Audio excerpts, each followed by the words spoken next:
Yo, what's up bro dan sis? Selamat datang kembali di podcast tentang Scrum episode ketiga dengan host kalian Joshua Partogi. Semoga hari ini, minggu ini kalian tetap sehat-sehat dan tetap produktif. Di podcast tentang Scrum, kita bukan hanya ngomongin tentang Scrum. Yang paling penting adalah bagaimana agar implementasi Scrum di tempat kita bekerja lebih efektif, agar pegawai bahagia, customer bahagia, dan yang paling penting menghasilkan cuan bro dan sis.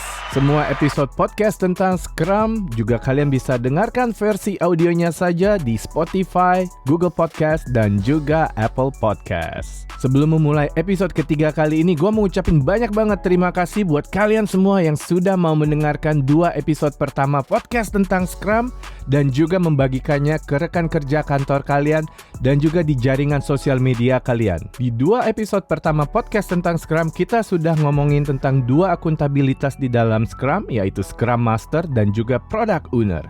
Di episode kali ini, gue mau ngomongin akuntabilitas ketiga di dalam Scrum, yaitu Developer. Nah, sebelum kita ngomongin tentang Developer dalam tim Scrum, apa sih yang muncul dalam benak kalian ketika mendengar kata Developer? Oke, gue kasih waktu sejenak dulu untuk kalian pikirin. Ketika kalian dengar kata developer, apa yang muncul dalam benak kalian? Nah, kalau kalian memiliki latar belakang software development, kemungkinan besar kalian akan memetakan developer sebagai orang-orang yang menulis kode software ya, bukan kode buat si dia. Jadi kalau di dalam Scrum, developer ini bukan hanya software engineers atau orang-orang yang menulis kode saja ya bro dan sis. Di episode kedua, gue ada share bagaimana proses bias itu terbentuk yang berdasarkan teorinya Ladder of Inference dari Chris Argyris. Mayoritas orang di sebuah perusahaan, terutama mereka yang berada di departemen IT, memiliki bias dan akan menerjemahkan developer sebagai orang-orang yang menulis kode. Nah, sebenarnya di luar dunia software, kata developer ini juga sering digunakan. Di dalam dunia konstruksi, ada istilahnya property developer, yang mana adalah sebuah institusi yang mengembangkan properti atau rumah atau gedung kantor yang bertujuan untuk menghasilkan untung dari properti yang mereka kembangkan.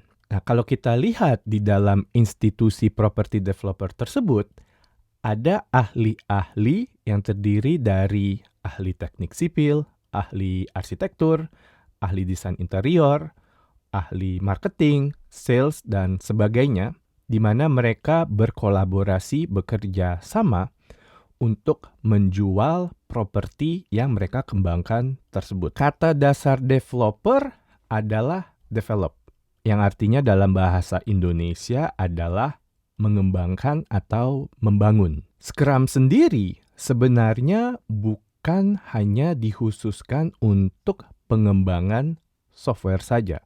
Kalau kita baca di Scrum Guide, itu kata software cuman muncul sekali saja. Scrum sebenarnya adalah sebuah kerangka kerja untuk mengembangkan atau membangun sebuah produk yang rumit atau yang kompleks. Jadi bukan hanya untuk produk digital saja, bukan hanya untuk software saja. Jadi sebelum kita menggunakan Scrum, yang paling penting adalah mendefinisikan produk yang kita kembangkan. Setelah kita tahu produk apa yang kita mau kembangkan, dari situ kita baru breakdown, kita jabarkan keahlian-keahlian apa saja yang kita butuhkan untuk mengembangkan produk tersebut. Jadi orang-orang yang berada dalam tim Scrum memiliki semua keahlian yang dibutuhkan agar produk yang mereka kembangkan itu menghasilkan value atau nilai untuk customer yang akan menggunakan produk tersebut. Jadi di dalam Scrum, timnya bersifat lintas fungsi. Kalau timnya tidak bersifat lintas fungsi, mereka tidak bisa mengembangkan produk yang bernilai tinggi untuk customer-nya. Jadi ini adalah salah satu atribut utama dalam tim Scrum, yaitu timnya harus lintas fungsi. Artinya bukan hanya software engineers saja, karena software engineering cuman salah satu fungsi yang dibutuhkan untuk mengembangkan produk software. Idenya Scrum dimulai dari sebuah penelitian, sebuah observasi yang dilakukan oleh dua profesor yang bernama Hirotaka Takeuchi dan Ikujiro Nonaka. Jadi karya tulis mereka berjudul The New Product Development Game, dan karya tulis ini dimuat di Harvard Business Review dan dicetak sekitar tahun 1986. Jadi di dalam karya tulis tersebut, Profesor Takeuchi dan Profesor Nonaka menggunakan istilah development team untuk menjelaskan sekelompok orang yang mengembangkan produk. Di dalam karya tulis tersebut, Profesor Takeuchi dan Profesor Nonaka mengobservasi developer yang bekerja di beberapa perusahaan ternama seperti Canon, Honda, Fuji Xerox, dan 3M. Karakteristik utama dari tim-tim yang bekerja untuk mengembangkan produk di perusahaan-perusahaan ini adalah lintas fungsi. Semua fungsi mulai dari electrical engineering, mechanical engineering, untuk produk otomotif, itu ada di dalam tim. Orang quality assurance, orang product design, orang marketing, pokoknya semua keahlian yang dibutuhkan agar produk yang mereka kembangkan ini bernilai tinggi, itu ada di dalam tim tersebut. Nah, mungkin kalian pada saat ini bertanya-tanya, kenapa sih gue mau ngangkat topik mengenai developer di episode podcast tentang Scrum kali ini? Apa pentingnya gitu coba? Jadi gini ya, bro dan sis. Seringkali gue ngelihat di beberapa perusahaan yang menggunakan Scrum, terutama untuk mengembangkan software, developer itu isinya hanya software engineer saja. Sedangkan ahli user experience design, ahli business analysis, ahli quality assurance, ahli system architecture, ahli DevOps tidak bekerja di sprint yang sama dengan semua software engineers. Seringkali user experience designer itu kerja satu sprint sebelum software engineers.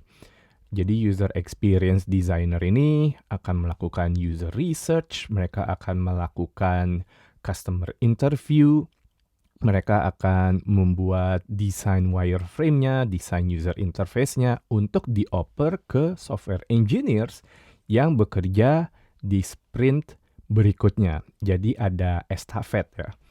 Dan setelah software engineers selesai di sprint mereka akan mengoper pekerjaannya ke quality assurance atau tester. Jadi tester itu ketinggalan 2 sprint, bisa dibilang seperti itu. Nah, terus kalian mungkin akan bertanya, apa salahnya cara kerja seperti ini? UX, engineers, QA bekerja di 3 sprint yang berbeda dan saling oper-operan. Ingat lagi di awal yang gue bilang tentang bias. Ini sebenarnya bukan Scrum, tapi ini adalah bias yang setiap orang bawa ketika mereka menggunakan Scrum. Dan biasanya orang memiliki bias ketika kita mengembangkan sebuah produk, UX, software engineers, QA bekerja di fase yang berbeda. Dalam hal ini, fase tersebut adalah sprint dan mereka saling mengoper pekerjaan. Karena dulu waktu pakai waterfall, cara kerjanya seperti itu.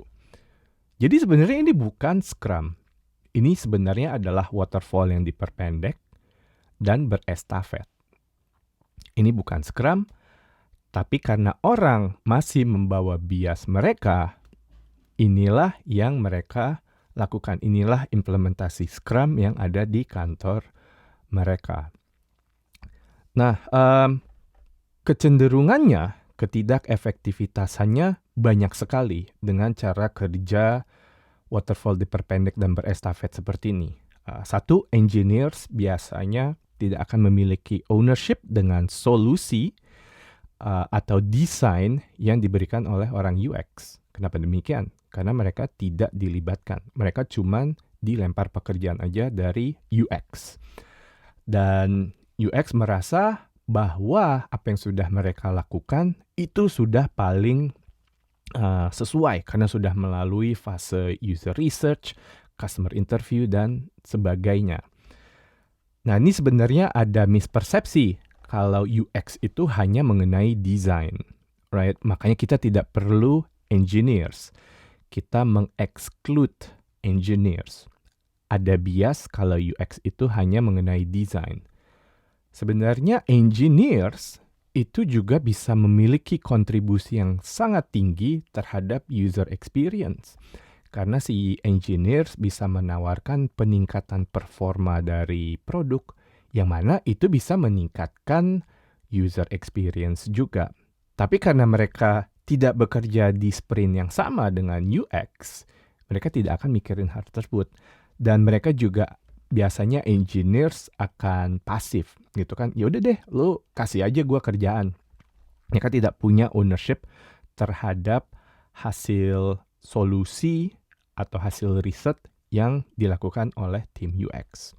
Demikian juga ketika si engineers selesai coding dan mereka memberikan hasil produknya, hasil softwarenya ke tester atau ke QA untuk dites, itu biasanya akan jadi berantakan. Karena ketika si tester itu ngetes pekerjaannya si engineers udah masuk ke sprint berikutnya, pekerjaannya udah beda, dan ketika si tester nemu defect dan mereka assign defect tersebut ke engineers yang sudah kerja di sprint yang berbeda, udah ngerjain kerjaan dari sprint berikutnya, itu sprintnya engineers akan terinterupsi. Nah, akhirnya si engineers bisa jadi tidak mendeliver sesuai dengan forecast mereka waktu sprint planning, ya kan? Karena mereka diinterupsi oleh QA atau tester yang nemuin defect dari pekerjaan mereka di sprint sebelumnya. Akhirnya jadi chaos. Akhirnya si product owner juga tidak memiliki sebuah kepastian kapan sebenarnya si product owner bisa dapat barang yang bisa siap dipakai. Nah, ini adalah atribut utama dari Scrum. Di dalam Scrum, progres dinilai berdasarkan seberapa siap produk yang di-develop itu bisa naik ke production. Jadi dalam Scrum setiap sprint harus ada increment produk yang siap dirilis. Dengan UX, engineers, QA kerja di 3 sprint yang berbeda, yang harusnya si product owner dapat bayangan misalnya setiap sprint dia bisa dapat barang jadi, secara nggak langsung kan sebenarnya bisa 3 sprint baru bisa si product owner ini dapat barang jadi. Iya juga kalau di sprint yang ketiga itu semuanya berjalan dengan baik-baik saja atau tidak ada defects. Dan seringkali juga si engineers ketika dapat temuan defects oleh QA, mereka juga kadang suka defensif gitu kan. Wah, lu ngerecokin gue aja gitu kan. Gue udah ada kerjaan dari sprint ini. Atau mungkin waktu dia benerin defectnya ngasal aja gitu kan. Karena dia juga udah dikejar dengan forecast di sprint planning tersebut. Jadi banyak masalahnya, tidak ada ownership dari setiap anggota tim. Bahkan sebenarnya kita tidak punya tim, ya. Karena engineers, UX, dan QA berjalan dengan goal-nya masing-masing. Yang namanya tim itu memiliki goal dan tujuan yang sama. Tapi ketika UX, engineers, dan QA berada di 3 sprint yang terpisah dan berbeda, mereka sebenarnya tidak memiliki tujuan yang sama. Sebenarnya tujuan mereka adalah mendeliver produk yang bernilai tinggi, ya kan? Harusnya objektifnya, goals-nya adalah produk tersebut. Tapi karena mereka kerja di 3 sprint yang berbeda, mereka jadinya hanya fokus ke task-task atau pekerjaan mereka saja. They don't have a common goal. Jadi sebenarnya kita tidak punya tim. Kita cuma punya sekelompok orang yang saling melemparkan pekerjaan. Sekelompok orang yang saling melemparkan pekerjaan bukanlah sebuah tim, ya. Kalau kita lihat namanya tim sepak bola, ya, mereka punya objektif yang sama. Mereka punya tujuan yang sama, memenangkan setiap pertandingan. Terlepas apa posisinya, mau dia striker, mau dia midfield, mau dia back, mau dia goalkeeper, mereka punya tujuan yang sama. Oke. Itu dampak negatif ketika 3 fungsi ini, UX, engineering, sama QA bekerja di 3 sprint yang berbeda. Tentunya kalian bisa melihat di konteks lingkungan kerja kalian sendiri mungkin lebih banyak lagi masalah dari ketiga fungsi ini bekerja di 3 sprint yang berbeda. Nah, sekarang yang menjadi pertanyaannya adalah kenapa sih pola pikir waterfall atau mengkotak-kotakan orang berdasarkan fungsi kerja atau jabatan atau job title ini begitu kental di budaya kerja kita, bahkan bisa dibilang sulit dilepaskan. Kalau berdasarkan pengamatan gue masuk ke beberapa perusahaan, dari sisi pimpinan perusahaannya, mereka masih menilai kinerja orang-orang berdasarkan jumlah task atau jumlah pekerjaan atau jumlah fitur yang diselesaikan. Jadi UX akan dinilai berdasarkan berapa banyak wireframe yang dia bisa selesaikan, engineers dinilai berdasarkan berapa banyak fitur yang mereka selesai coding, QA atau tester dinilai berdasarkan berapa banyak defect atau bugs yang mereka temukan, right? Jadi orang-orang masih dianggap perform berdasarkan jumlah pekerjaan yang mereka selesaikan. Orang-orang belum dinilai berdasarkan nilai atau value yang mereka hantarkan ke customer dari produk yang mereka kembangkan. Kenapa demikian? Kalau dari pengamatan gue, beberapa pimpinan perusahaan merasa mengukur value yang dideliver oleh tim atau setiap individu ke customer itu sulit. Dan memang harus diakui sulit, right? Karena sulit, mereka jadi lebih memilih untuk mengukur performa berdasarkan jumlah pekerjaan yang selesai. Walaupun jumlah pekerjaan yang selesai tidak menjamin produk yang dihantarkan itu bernilai tinggi. Karena bisa saja mereka mendeliver fitur yang pada akhirnya nggak digunakan oleh customer. Right? Walaupun mengukur value lebih penting, tapi karena sulit, mereka jadinya lebih memilih untuk mengukur yang tidak penting.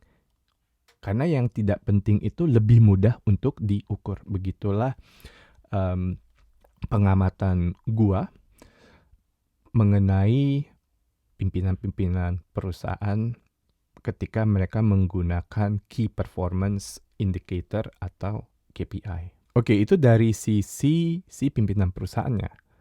Tapi yang namanya dalam dunia kerja itu push and pull kan.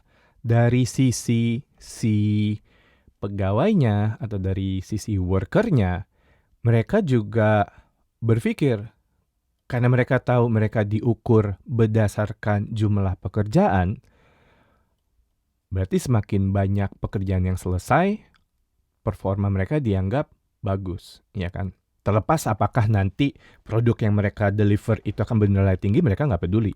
Karena mereka ngelihat mereka diukur berdasarkan jumlah fitur yang selesai atau jumlah pekerjaan yang selesai. Mereka merasa mereka akan bisa lebih banyak mendeliver fitur atau menyelesaikan pekerjaan kalau mereka berada dalam kotaknya masing-masing.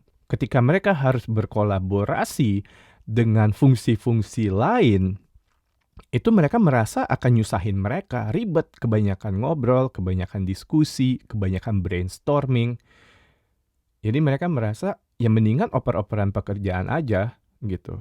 Karena ketika mereka harus bekerja dengan berbagai fungsi dalam satu tim di sprint yang sama, itu mereka anggap nyusahin dan bisa menurunkan jumlah pekerjaan yang mereka bisa selesaikan. Itu satu alasan kenapa si workernya resist bekerja secara lintas fungsi di satu sprint yang sama.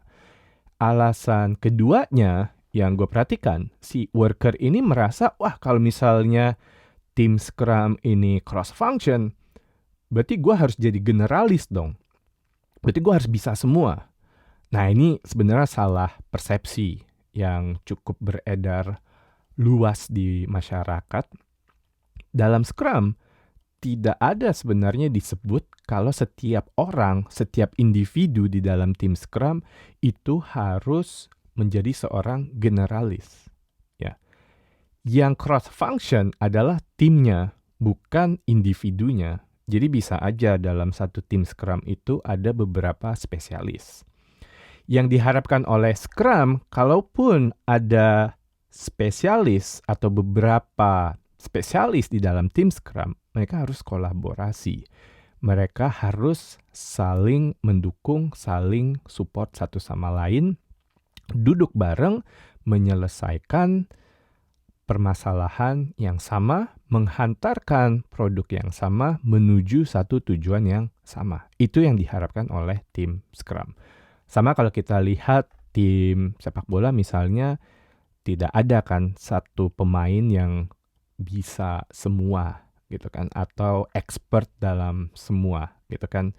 Dalam sepak bola aja si football manager juga akan lebih prefer satu pemain yang very skillful dalam satu aspek tertentu. Tapi walaupun dia skillful dalam satu aspek tertentu, dia bisa menggerakkan dirinya atau memposisikan dirinya di lapangan ketika timnya membutuhkan dia gitu kan. Seorang striker bisa aja mundur ke belakang karena misalnya timnya lagi diserang gitu kan. Atau bisa jadi sebaliknya, goalkeeper bisa aja maju agak ke depan ya kan, karena mungkin udah hampir mau selesai pertandingannya tapi timnya belum juga menang gitu kan.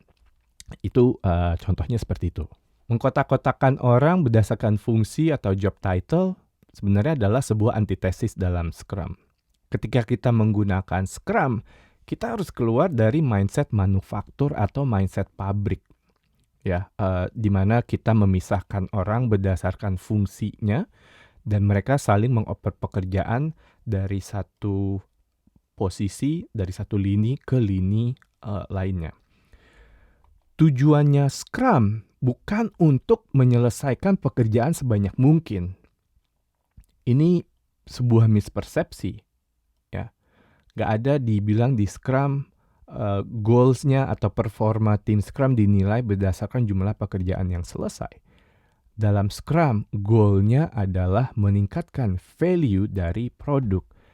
Dan menariknya, dalam konteks pengembangan produk, terutama produk digital, kita bisa menghasilkan produk yang bernilai tinggi walaupun jumlah fitur yang ada dalam produk tersebut lebih sedikit. Banyak sekali contoh di pasar produk-produk yang sukses atau produk-produk yang bernilai tinggi itu jumlah fiturnya lebih sedikit dibanding produk kompetitornya. Banyak sekali. Teman-teman bisa lihat sendiri. Saya tidak harus sebutkan di podcast ini ya. Jadi tim Scrum, saya sering bilang bukan pabrik fitur atau feature factory. Kalau teman-teman belum tahu apa yang saya maksud dengan feature factory, bisa cari videonya di kanal YouTube saya yang satu lagi, Scrum Master in Black. Saya ada membuat video mengenai feature factory. Jadi tim Scrum bukan feature factory, bukan buruh pabrik yang bertujuan untuk menghasilkan fitur sebanyak mungkin dari sprint ke sprint ya. Jadi ini adalah bias berikutnya yang kebanyakan orang bawa ketika mereka menggunakan Scrum. Karena dulu di cara kerja tradisional, inilah persepsi mereka mengenai kinerja para pegawai, kinerja para worker di kantor. Untuk mengembangkan produk inovatif yang bernilai tinggi, kalau kita lihat produk digital itu bisa dibilang produk inovatif ya. itu membutuhkan inteligensia kolektif. Atau bahasa kerennya adalah collective intelligence. Ya, kita nggak bisa memisahkan orang ke kotak yang berbeda-beda. Karena pengembangan produk itu tidak sama dengan cara kerja buruh pabrik. Kita bekerja dengan orang-orang yang smart, yang cerdas. Yang namanya inovasi berarti mengembangkan sesuatu yang belum pernah dibuat sebelumnya. Buruh pabrik mereka hanya membuat produk yang sama berulang-ulang dari hari ke hari. Right? Ya, pekerjaan yang dilakukan oleh buruh pabrik bisa dikatakan sifatnya repetitif. Tapi orang-orang yang mengembangkan produk inovatif, mereka tidak mengerjakan pekerjaan yang sifatnya repetitif. They're creating something new, something that has not been developed before. Dan untuk mengembangkan sesuatu yang belum pernah dikembangkan sebelumnya, itu membutuhkan sebuah inteligensia kolektif. Orang harusnya jangan dipisah ke dalam sprint yang berbeda. Orang harusnya jangan dikotak-kotakan berdasarkan fungsi atau job title-nya. Justru harus dibawa, disatukan untuk duduk bareng to solve the same problems. Jadi harusnya mulai dari UX, engineers, QA, analis, arsitek, DevOps, mereka harusnya bekerja di sprint yang sama, mengerjakan satu sprint goal yang sama, menghasilkan increment produk yang siap untuk dirilis di sprint yang sama. Kita butuh semua perspektif dari mereka, karena mereka akan membawa perspektifnya masing-masing. Si UX akan membawa perspektifnya sendiri mengenai bagaimana nilai produk bisa ditingkatkan berdasarkan perspektif UX dan UI design. Demikian juga quality assurance, demikian juga arsitek, demikian juga DevOps, engineers. Jadi dengan kita memiliki tim yang lintas fungsi atau cross function, kita bisa mendapatkan perspektif yang berbeda-beda dari setiap keahlian-keahlian ini, dan perspektif yang berbeda-beda tersebut itu akan meningkatkan tingkat kekayaan, the richness, the value of the product. Jadi tim yang cross function itu secara umum itu lebih agile dibandingkan sekelompok orang yang saling mengoper pekerjaan. Kenapa demikian? Karena tingkat ketergantungan mereka terhadap orang-orang yang tidak ada di dalam tim mereka itu sangat minim. Jadi bisa dibilang tim yang cross function itu self-sufficient. Semua keahlian yang dibutuhkan untuk mengembangkan produk increment yang siap dirilis setiap sprint, itu ada di dalam tim mereka. Karena mereka self-sufficient, waiting time mereka juga rendah. Karena semua skill ada di dalam tim, ya kan? Mereka nggak perlu eskalasi, mereka nggak perlu menunggu. Semua keahlian ada di dalam timnya.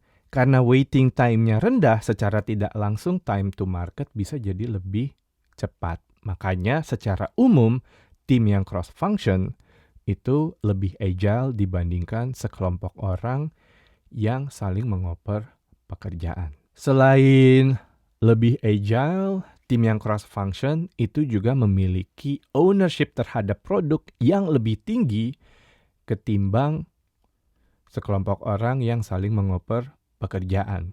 Karena mereka semua dilibatkan. Perspektif mereka semua ada di situ. Perspektifnya lebih kaya. Mereka pendapatnya ditanyakan. Pendapat mereka mengenai produk, bagaimana mereka bisa berkontribusi agar produk itu bernilai tinggi, itu dipertimbangkan dan dihargai. Jadi mereka memiliki ownership yang lebih tinggi terhadap produk yang mereka kembangkan. Mereka jadi akan minim tingkat mereka saling mengoper pekerjaan atau saling menjustifikasi, saling blaming, orang-orang yang defensif, itu minim. Bahkan kalau Scrum Master-nya ini sangat bagus leadership-nya, bahkan bisa hampir tidak ada sama sekali itu blaming, defensive, judgment, atau justifikasi, ya. Itu kalau Scrum Master-nya, leadership-nya awesome banget. Bukan Scrum Master yang cuma sekretaris pribadi tim seperti yang saya omongin di episode pertama. Oke bro dan sis, dari gua segitu aja. Gue sudah share alasan kenapa Scrum prefer tim yang cross function. Dan apa implikasi negatif dari sekelompok orang yang bekerja di kotak atau di sprint yang berbeda-beda. Mungkin kalian sendiri pun juga sudah pernah melihatnya sendiri. Kalau kalian ingin penjelasan lebih lanjut, misalnya dalam bentuk visual mengenai apa yang udah kita obrolin di episode kali ini, kalian bisa cari video visualisasi Who Are the Developers in Scrum di kanal YouTube gue yang satu lagi, Scrum Master in Black. Mungkin kalau kalian adalah tipe orang yang belajar secara visual, bisa tonton video tersebut. Oke, segitu aja dari gua. Terima kasih buat kalian semua yang sudah mau mendengarkan. Semoga episode kali ini bermanfaat. Yang lebih penting lagi, semoga setelah episode kali ini, kalau kalian melihat developer di kantor kalian itu isinya hanya software engineer saja, kalian bisa menjadikan episode kali ini sebagai point of improvement di tempat kerja kalian. Semoga tim Scrum kalian bisa lebih cross function, mereka bisa saling kolaboratif, collective intelligence bisa dimaksimalkan, nilai dan kualitas produk lebih tinggi, tim memiliki ownership yang lebih tinggi lagi terhadap produk, dan yang lebih penting lagi, time to market juga bisa semakin responsif menghadapi kompetitor-kompetitor perusahaan kalian. Segitu aja dari gua. Jangan lupa untuk subscribe di kanal ini, podcast tentang Scrum, dan juga jangan lupa untuk subscribe podcast tentang Scrum, baik itu di Spotify atau di Apple Podcast atau di Google Podcast, apapun platform podcast yang kalian gunakan untuk mendengarkan podcast. Sampai ketemu di episode berikutnya. Jangan lupa untuk berbagi awesomeness ke orang-orang di sekitar kalian, terutama yang ada di kantor kalian. Terima kasih teman-teman semua. See you on the next episode. Bye guys.